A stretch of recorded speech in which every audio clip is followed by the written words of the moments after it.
Sobat, setiap peradaban besar meninggalkan sebuah kota. Mesir memiliki Kairo, Brasil membangun Brasilia, Malaysia membangun Putrajaya, Indonesia membangun ibu kota Nusantara. Pertanyaannya bukan di mana ibu kota berada, melainkan apakah ibu kota baru ini akan menjadi simbol kebangkitan bangsa atau justru menjadi beban sejarah. Mengapa Jakarta harus diganti? Sob, selama puluhan tahun, Jakarta menjadi jantung Indonesia. Hampir seluruh pusat pemerintahan, bisnis, dan keuangan bertumpu di satu kota. Pasti, keberhasilan itu datang dengan harga yang mahal.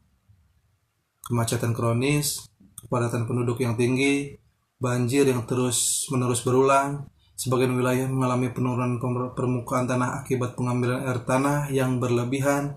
Selain itu, lebih dari separuh aktivitas ekonomi nasional masih terkonsentrasi di Pulau Jawa. Pemerintah berpendapat bahwa kondisi ini tidak sehat bagi negara kepulauan sebesar Indonesia. Maka lahirlah gagasan memindahkan ibu kota ke Kalimantan Timur. Mimpi besar bernama IKN. Seperti yang kita ketahui sobat, IKN bukan hanya proyek memindahkan kantor presiden.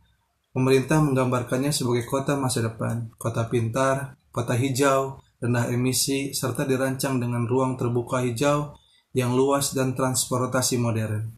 Lokasi ini juga dianggap lebih strategis karena relatif berada di tengah wilayah Indonesia dan dinilai memiliki resiko gempa yang lebih rendah dibanding beberapa daerah lain. Harapannya, kehadiran ibu kota baru mampu mendorong pemerataan investasi, membuka lapangan pekerjaan, serta mengurangi ketimpangan pembangunan antara Pulau Jawa dan wilayah lainnya. Jika berhasil, IKN bisa menjadi simbol transportasi Indonesia menuju negara maju. Kritik yang tidak bisa diabaikan. Sob, tentunya setiap proyek besar selalu memiliki harga. Pertanyaan pertama adalah soal biaya. Meski pemerintah menyatakan pembiayaan berasal dari kombinasi APBN, investasi swasta, dan kerjasama dengan berbagai pihak, banyak yang bertanya apakah prioritas anggaran sudah tepat. Ketika masih banyak daerah membutuhkan sekolah, rumah sakit, irigasi, dan infrastruktur dasar, kritik lain menyangkut lingkungan. Kalimantan dikenal sebagai salah satu paru-paru Indonesia. Justru, pembangunan skala besar memunculkan kekhawatiran mengenai dampaknya terhadap hutan, satwa, dan masyarakat adat di sekitar kawasan. Selain itu, sebagian pengamat menilai bahwa memindahkan ibu kota belum tentu otomatis menyelesaikan persoalan Jakarta. Kemacetan, banjir, dan penurunan tanah tetap membutuhkan penanganan tersendiri.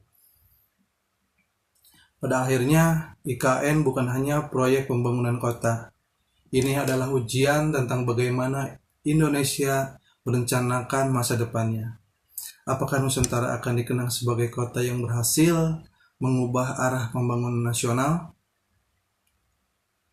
Ataukah menjadi proyek ambisius yang manfaatnya tidak sebanding dengan pengorbanannya?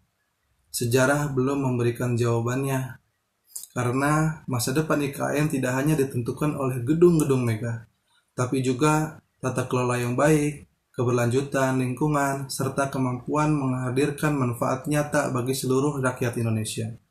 Menurut sobat, apakah IKN adalah investasi jangka panjang yang visioner, atau malah sebuah taruhan yang terlalu besar?